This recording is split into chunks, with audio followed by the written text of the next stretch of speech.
Welcome back to our Transport Fever 2 Let's Play. We're playing the map The Great Basin with some assets and mods, a little bit of gameplay changes, a little bit of visual additions. So, we left off, we had just established a few truck routes just to start getting some money trickling in, and yeah, so let's press play. We haven't unpaused it really since we started. Episode honestly 0 was the last episode, and yeah, we're gonna start seeing our first paychecks coming in. We're also gonna go ahead and lower these sound effects, but we've got our trucks moving, and apparently this is upgrading for some reason. 200. It's gonna upgrade and then it's not gonna need a shipment. Maybe it's rounding up or something. I don't know. But we got the Olathe timber truck. They're trying to move 400, but we've only got a rate of 239. So we're gonna go ahead and manage vehicles, and we suspected this was gonna happen. So it's best to be as close as possible, especially for these initial starting lines, to start generating that background income, right? Because now every depot we have, every station we have, if we go here, has got maintenance, right? So we've got Olathe East with the big 24. That's because this is a 30-meter long station length, so it's going to cost us quite a bit more. So we had said we were going to get a few trucks established, and then maybe we could go ahead and drop down the first oil ship, and then cry as it takes 20 minutes to generate any revenue. But at least its upkeep costs should be offset by the fancy trucks we have. There's one all the way out here. There's two, and then we're going to go ahead and we're going to get our streets established. We're going to tie that in right there. In a way that looks nice. Not that we'll ever be back here ever again, because there's not much going on there. Oh, I don't know how I feel about that. But we can change it later once we've got a little bit more cash, a little bit more dough. Alright. What do we have here? The Zoomeister. Zoroaster. 90. It's the large. Outstanding. Alright, new line. Crude oil. What do we got here? Overland crude oil ship. That's a little bit of an oxymoron, right? Overland crude oil ship. But I don't think a train would do very well in all this water. Maybe if we made like a little bridge there, we could have them go down, but we're not going to do that. We're going to stick with this crude oil ship, and let's go ahead and double check. We've got crude oil showing up, so that means everything's hooked up correctly. That's the easiest way to see if something's working correctly, is there stuff waiting? And yeah, so now the line rate on this with this one ship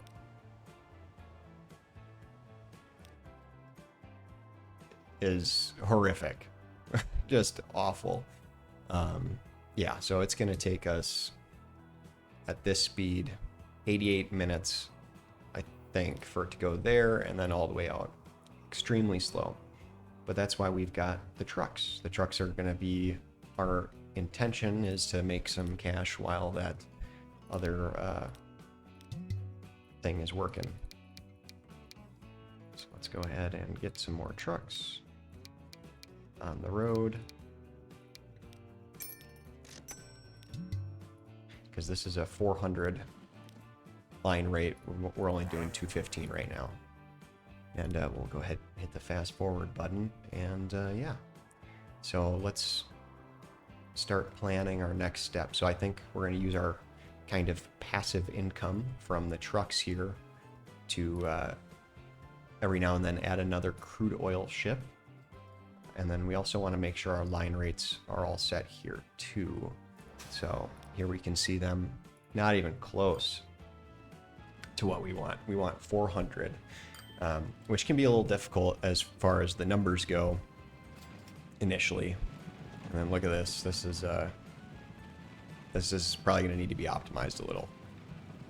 Those 2 horses pulling, I don't know how, 4 tons. I don't think it's tons, but 4 logs, even just 4 logs up a hill like that is pretty difficult stuff. You know, back in the old days, the one of the most popular way of transporting these timber would be down rivers. They'd do log floats, and they'd float them. You know, you'd harvest all the logs down here, you'd float it down to a sawmill, then it'd be processed and then shipped out via a ship. But here we go, we can see our road. Of course, since they all went the wrong direction initially, when they come out of the depots for whatever reason, and now we're starting to see some money. And then if we look at our maintenance infrastructure for the water, it's going to be expensive, basically. We're not going to see any income from this for a while, another 20 minutes or so. It might not even be this episode, honestly, before we see cash from the Zoroaster. But it'll be big. It's going to be about $1 million payoff or 2, which is nice, but not as nice, I guess, as this consistent, juicy horse cash flow. So we got, what's our rate here? 279. This one's shipping 200, and it is, somehow there's stuff here, but yet it's saying it's behind. So I don't know. The rates sometimes don't match up perfectly, but that's okay. So now we go over here. This is a pretty good indicator. If there's no spacing here, that's an indicator that you're not at your full rate.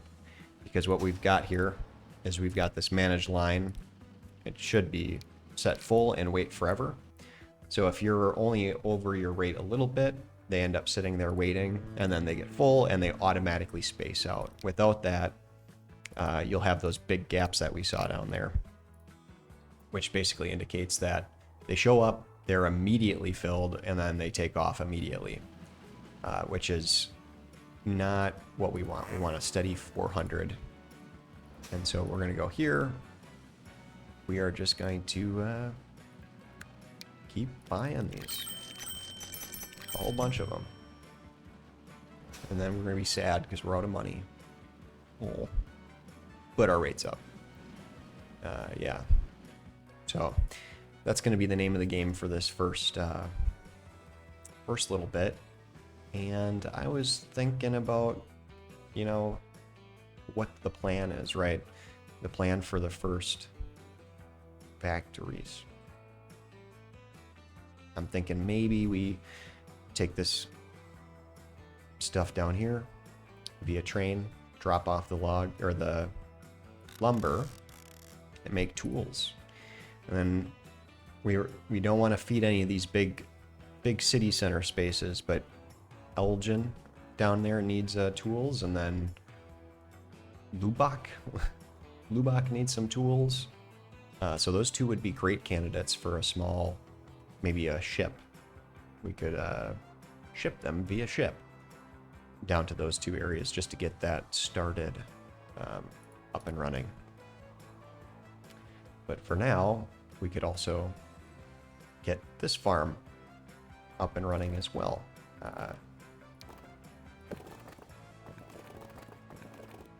And yeah, it might be a little too pricey yet.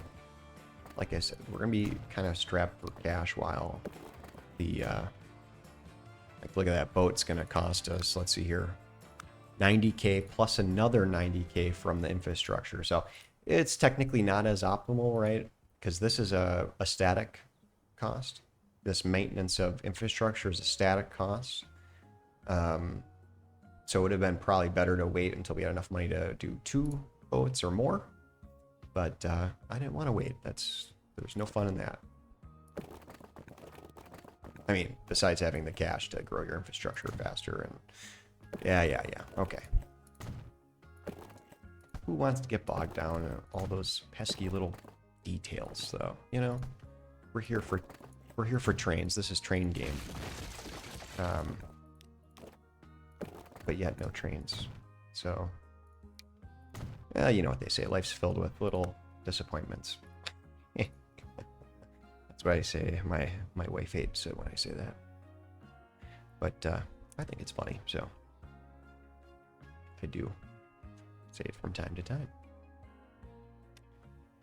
Here we go. Now we're gonna play that juicy waiting game. But as we can see, money's coming in. It's not coming in as lightning fast as we want. In fact, it might be best to go ahead and make sure we increase line rate before we go too nuts on adding more infrastructure. Because, like I said, this is static, right? This is a static cost. So this Jacksonville halt, I wish they had it easier to see in the thing, but we look here, halt. This is 10K right here. So we want this thing to be loaded up. If we don't have trucks waiting here, not waiting, but optimally would be shows up, fills up, leaves. There's no more product on the station. If we're doing that, that means we're maximizing this 10K monthly investment, which is what we did wrong here. Is we've got, now if we look at stations, 69. So between the two of these, over 120, 138, is it? 138 maintenance. 138K between these two for one ship. So that is not optimal gameplay, but that's okay. We're doing it for fun. Once this line is established, then we can go ahead and we'll just be doing a lot of optimizing, right? Just like we're doing here. We're shooting for 400. We've got 315. We're getting close. So let's go ahead and dump a few more vehicles on there. Up. And 350. We'll let it update a little bit. And now we can't press the buy button anymore. Nice. Okay, so these guys are going the right way this time. I want to say that they choose if there was more than one timber stop on this line, if there were like 3 or 4 of them, and they would go to the one with the most. At least that's what it looks like when they do passengers. If you've got a tram line and there's one station that's got twice as many people, the trams will go to that station first once they're bought, I think.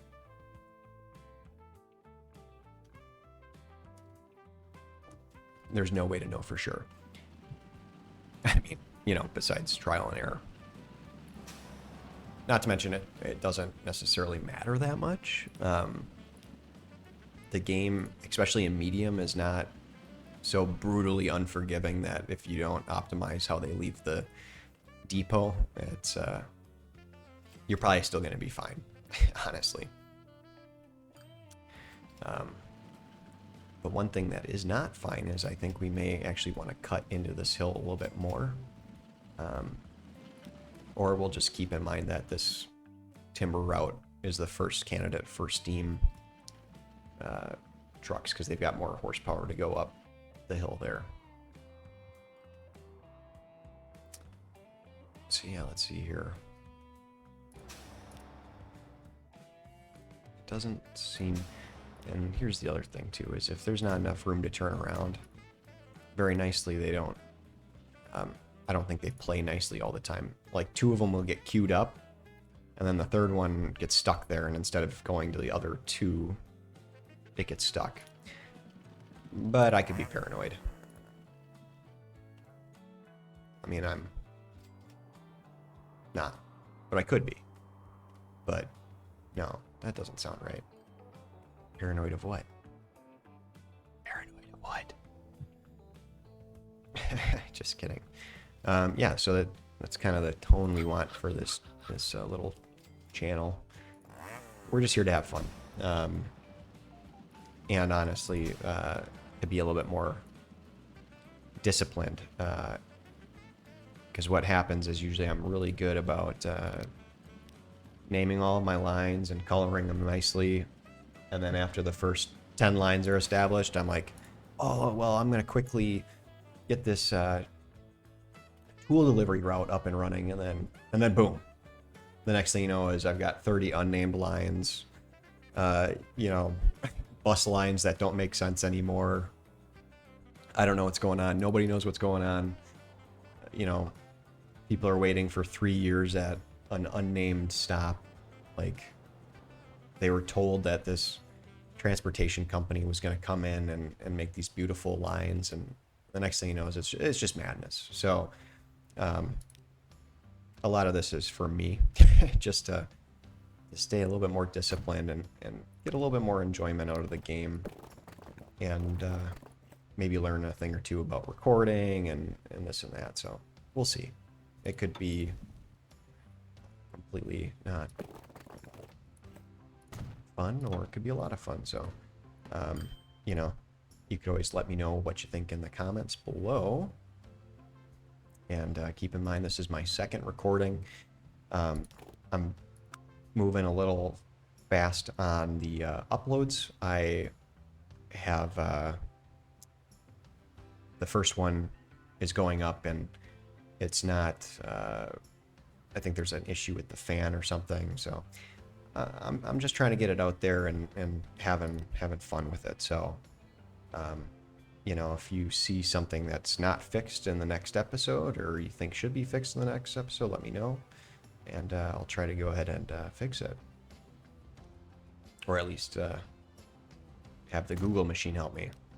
But here's another thing, you know, we're trying to make this aesthetically pleasing. Ooh, look at that. A nice parking lot. Fargo West transfer. It'll cut through town. We're going to have a ton of traffic here, and the people who are, you know, going to work are going to hate us. They're going to get stuck in traffic trying to get to their industrial building, you know. So that's fun. I like that. I like kind of causing hassles and then fixing them. And, you know, I think this depot here is actually going to be kind of it's going to service our industrial lands, or our industrial park for Fargo. All right, let's go ahead and let's get some of these cute little carriages going, and then cry when we don't have nearly enough money to buy any. But I want this line, darn it. All right, here we go. Yellow, of course, for our grain. Fargo. Grain truck, number 1. Oh.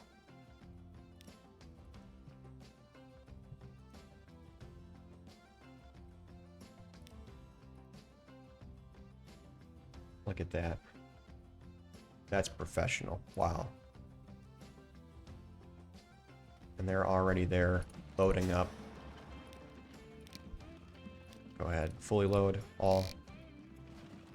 And then we're going to go ahead and share those. Share that.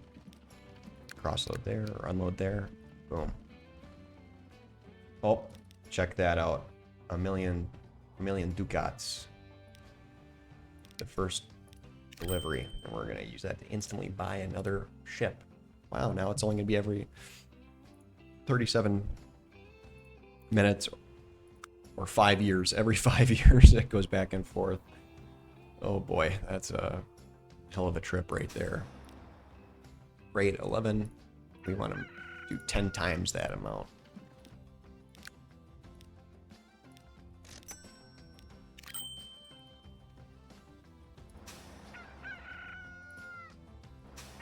Let's see here. 246. Okay, so we want to quadruple what we have here.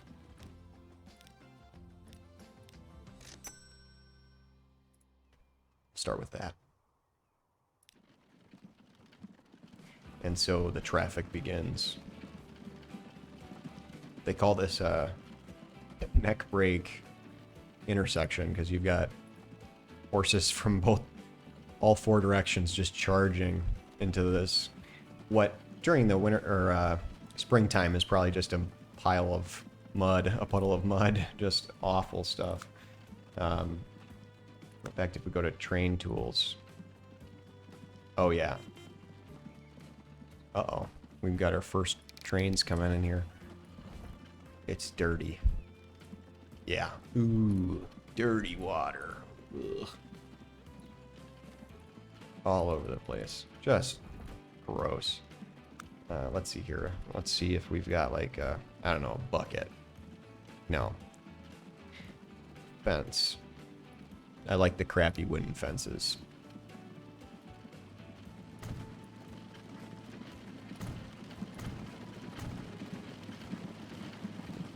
Look at that. Just beautiful. I'm going to forget about that and wonder why I can't upgrade that road later. It's guaranteed. I mean, it's just absolutely... Oh, lavender. Poppies.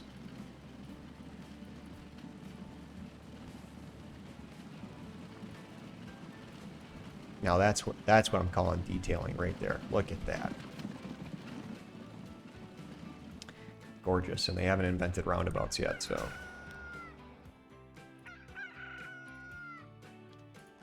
Just as my initial estimations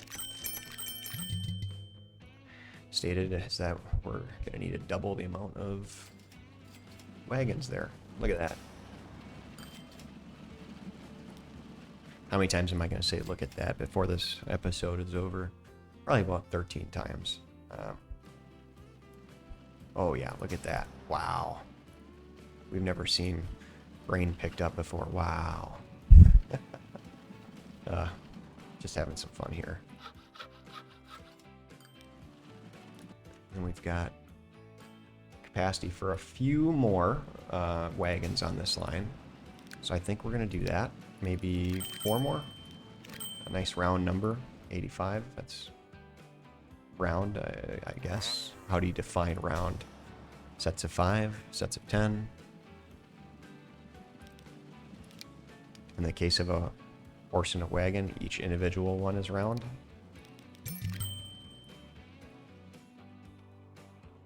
You know, real philosophical questions.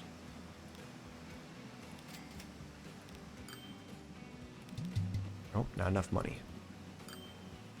Okay, so something's going on here. Why aren't you just all flowing into there? Kind of look like ding-dongs. Just...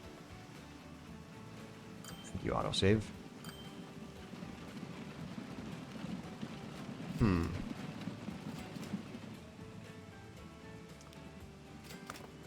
don't like how that's working. That's okay. We'll see. I mean, they're not in any big hurry. How are we doing here? 149. The general. 148. Okay. Doing some good old line balancing to squeeze out as much cash as we can out of those trucks, especially since they need to overwhelm, you know, 100 and 190, 180 K of running costs, plus another 180 from the ports. Wow. And then whatever this costs, I don't know. Let's see if it industry, town, station, vehicle. Is that in here? Investments? No.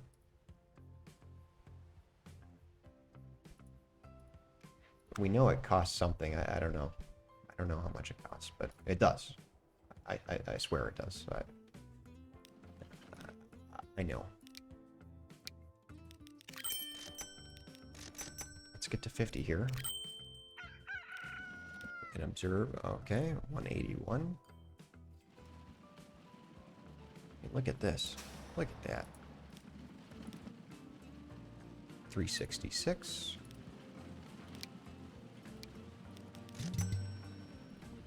Probably my favorite part about progressing through the game is when you upgrade these and then you get to sell them, right? So you upgrade all of them at once, all 80 of them, and then, you know, you get bigger capacity.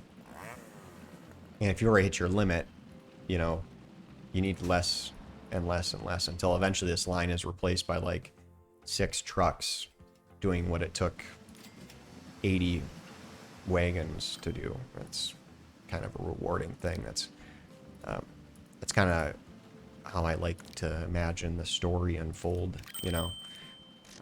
And I think we'll get more into that once we establish the rail and the centers here. Like we might do, you know, no rail until it crosses the, like, you know, only rail on one side. And then it'll be a big deal when we build a bridge, which will probably be around here because of the short distance. Or maybe here. Maybe we bring tools through here, cross over, stop at Elgin, Phoenix, do a little freight drop off. What do we need? Yeah, that sounds nice. That sounds really nice. Or we could do a big port right here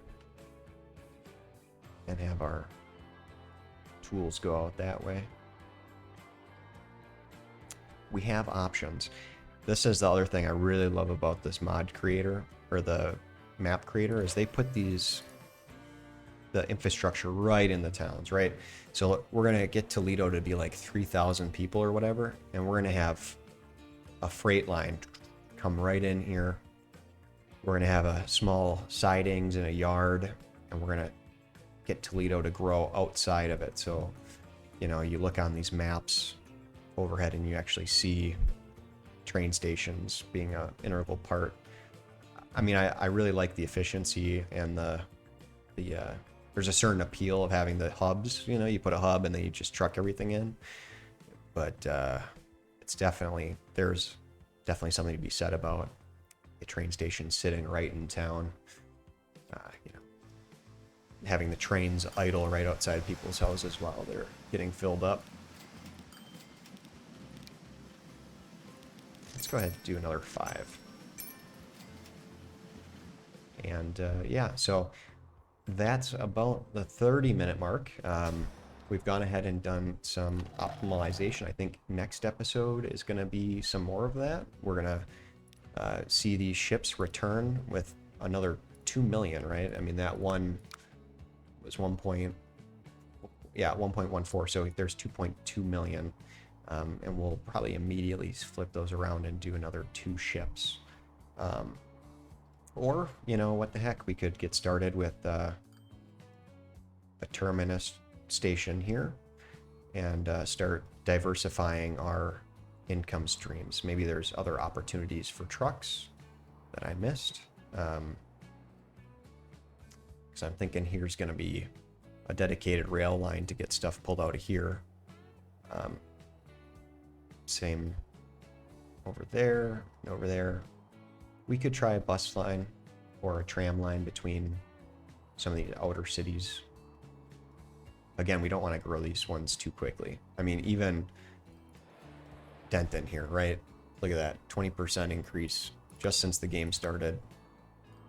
The population has really skyrocketed, as you can see, by the fact that it hasn't gone up at all. But it will. All right, thank you very much, and we'll see you next time.